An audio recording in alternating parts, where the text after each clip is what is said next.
Sometimes all it takes is a dog sleeping on the bed.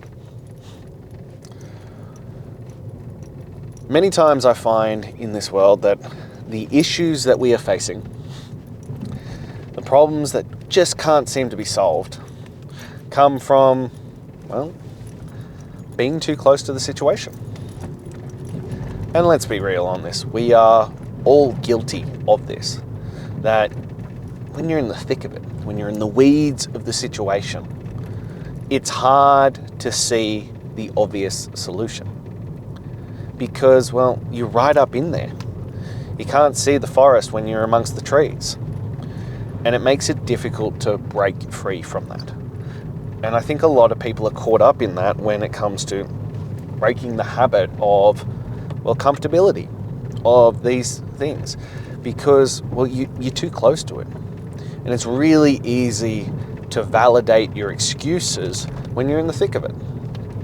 Now's not the time. I've got too much going on. I'm too busy. This is happening. I've got the kids. I'm crazy busy. I'm exhausted all the time. How could I start exercising? The reasons keep piling up. And I often refer to these ones as valid excuses. Because if you take it from the perspective of comfortability, of where I'm currently at, all that kind of stuff, and if you talk to the average person, which, let's be real, we don't want to fit in with the average. We don't want to settle for mediocrity. We don't want to be part of that cohort. We want to be different. We want to stand out. We want to demand greatness. We want to be the greatest version of ourselves. We want to lead by example. But if you talk to them, they're like, oh, I totally get it. Like, you've got so much on your plate. It's exhausting. How would you possibly have time? And I was there. And it always sounds harsh, but I had to cut some people out of my life because of this. Because I had excuses, and they were bullshit, but they were valid excuses, quote unquote. And I had people in my life who not only validated them, but reinforced them and supported them. And that's because they were making the same excuses. If I stayed the same, if I stayed within them, then it was okay for them as well. And that's a problem. And I have to say, I didn't cut them out till later, until I started making the changes, and then they kept bringing up my quote-unquote valid excuses again. They kept bringing them back to the light, that they were like, oh, but what about this? And a lot of those excuses, I will be honest, were around my children and my work. When I started changing, when I started demanding greatness, and I started demanding more of myself, held myself to a much, much higher standard than what I was doing before, it made them uncomfortable. And they came back with it, and they're like, oh, well, aren't you tired? Fuck yeah, I'm tired. Aren't you strapped for time? Yeah, I work a lot. And if I'm not working, I'm with my children and my wife. But what about, isn't it bad to train every day? Shouldn't you rest? Shouldn't you do more? Shouldn't you just have a day off, a cheat meal? It's fine. All of these things were validating their choices. And this is a problem when you have people like that around you, that it seems well-intentioned, it seems positive and nice, but the reality is that it's not. Because they want to keep you down. Because if you break free, if you make better choices and you set a different standard, it highlights the choices that they're making. It highlights who they are and why they're stuck there. Because while you're the same, while you do the same thing, well, it's, oh, this is just what it is.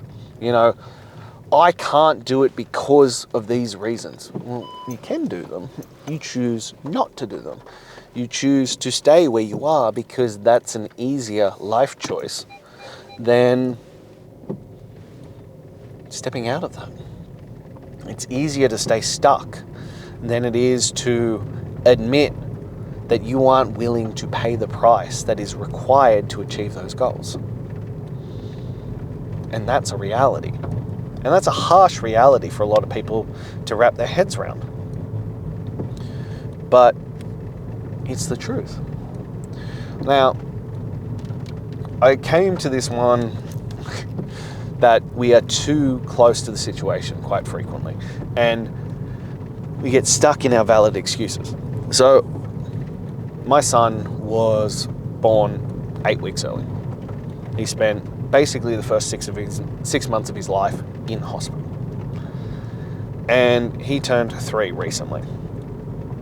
That kid has never been a good sleeper. Never. And we have struggled to get him to sleep through the night, especially in his own bed, all this kind of stuff. And we have tried everything. We've tried all the things under the sun. And a lot of people were like, well, you just have to force him until he cries it out and all this kind of stuff. For whatever it is, and I think it has a lot to do with that kid being in the hospital without love and support, but just making him stay in his room does not solve the issue. That kid will just cry and cry and cry non-stop until we get back to him. That method does not work for my son. So we just accepted this fact and hoped that at some point, maybe we'd get to sleep through the night again. As I said, he turned 3 recently. And we couldn't see any other option. We couldn't see anything else that we could try. Because, well, what else was there to do? We'd read the books, we'd tried everything, we'd tried the crying out, we tried all the different methods, different things to soothe him, weighted blankets, weighted toys, all the stuff. And it just wasn't working. So we just were like, oh, well, maybe this is it. And out of the blue, someone was talking about how they weren't great sleepers and their parents bought them a dog. And the dog slept on the bed with them. And after that, they felt safe and comforted for their whole life. And so the dog just slept with them, and that was their best friend and all that kind of stuff. And I was like, surely not. Surely it isn't that simple. Surely we can't just chuck our dog on the bed and he'll sleep through the night. But you as we've discussed before, you reach a point in things where the situation is he'll try anything. It doesn't matter at this point because, well, if you tried and it fails, who cares? You're still in the same situation, right? So we did. And lo and behold, suddenly, not only is our son sleeping through the night without coming into our room, wanting cuddles and demanding to sleep with us, and having meltdowns in the middle of the night about if we say no, he sleeps longer. He sleeps better. He sleeps the entire night through and doesn't get up at 4:30 a.m. He's now getting up at 6 a.m. And me and my wife are like, what in the world has happened? Is this what it feels like to sleep through the night? Because my son is our second child. So it's been like 5 years since we've slept through the night properly. And it's like, whoa.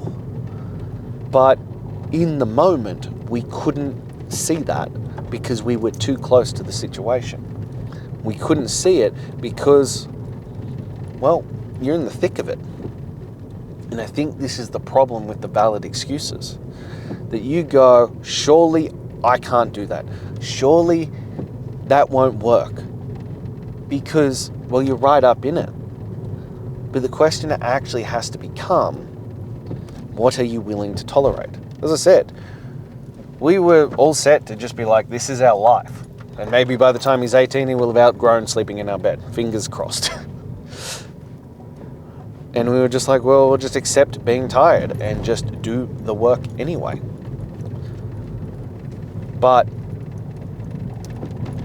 we were also so desperate that we were willing to try anything.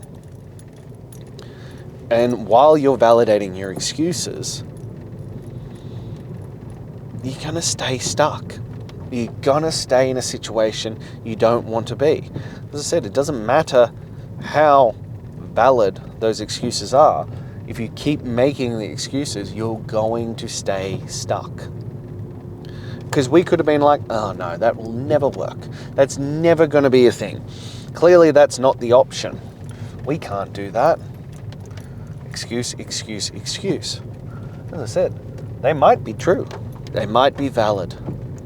But it's still an excuse.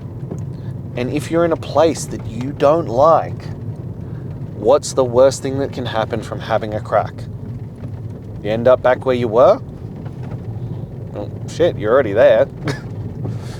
You might as well have a go at solving the problem and reaching a life that you actually want. You might as well have a crack at it. Because you never know. It might actually be the greatest thing that you ever do. But if you're going to stay stuck, if you're going to stay in that situation that you don't want to be, well, that's on you, but you need to step up and own that moment. You need to go, this is my decision, and I am not willing to step outside of that. I'm not willing to try something different. I'm not willing to put in the work to achieve a different outcome. So therefore, you must own the current outcome that you have.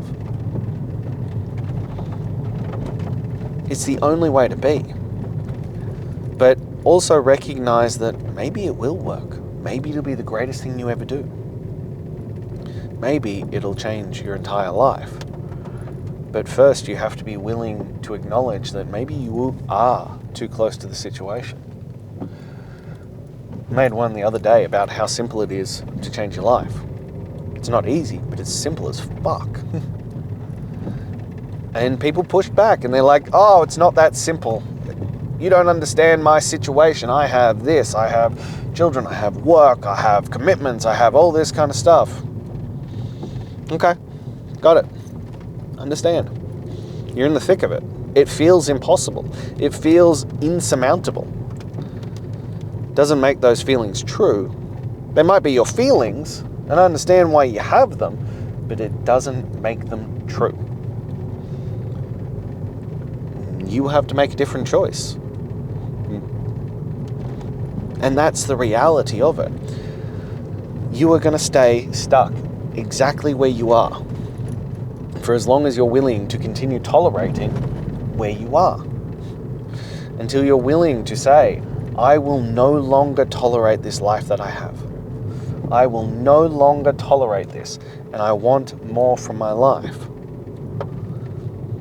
Then, and only then, will you be able to do something different? Will you be able to break free of this current situation and reach a different point in your life?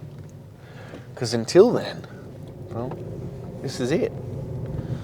You're going to keep making valid excuses as to why it won't work for you, why your situation is different, why you have too much on, you don't have time, you don't have the capacity, you don't have the energy, you don't have anything. As I said, they're probably valid, but they're still excuses nonetheless. So until you're willing to own your excuses, own them and step forward, step out of the weeds and take a 40-foot thousand view of the situation and go, yeah, I do want to do something different. Yeah, I do want to be someone different. I don't want to keep tolerating this life that I have. I want something better for my life. Until you reach that point and have that honest to God conversation with yourself, well, you're going to stay stuck. And you'll be tolerating things that you don't want to tolerate purely because, well, you aren't willing to admit what is actually required.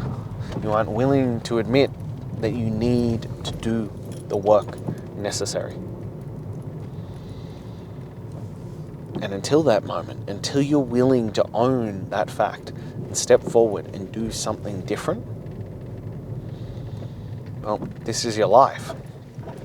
And you can wish and you can pray and you can dream about something different happening. But we don't get what we want or need or desire out of life. We get what we are willing to tolerate. So the question becomes, how much longer are you willing to tolerate this life? How much longer are you willing to continue putting up with everything that you have going on? Because only you can make that decision. Only you can change that.